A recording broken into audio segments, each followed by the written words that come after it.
Bir ishda g'alaba qilishning nurg'un usullari bormi degan savolga javob berishdan ilgari biz g'alaba to'g'risida bir qancha savollarni so'rab ko'rishimizga to'g'ri keldi.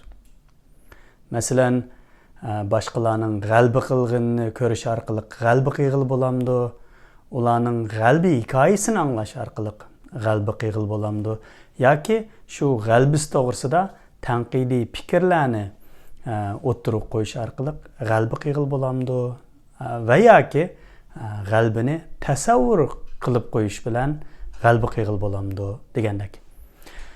Bu savollarning javobi shuki, hech qaysisida amaliy g'albaga yiqinma kelgil bo'lmaydi. Faqat vaqtlik hayajonlangani yoki g'alba to'g'risida ma'lum hissiy tushunchaga erishgili bo'lishi mumkin.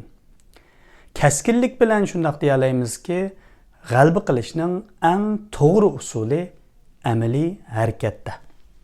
Bu gapni texnik konkret misoli bilan so'zlasak, bir kishi hargizmi chiniq sog'lig'i berib, boshqalarning chiniqqini ko'rib yoki filmlarda ularning tajribasini anglab yoki bo'lmasa ularning chiniqishini tanqidlab yoki bo'lmasa o'zi chiniqqanni tasavvur qilib o'zi yetmoqchi bo'lgan badan sifatiga erisholmaydi.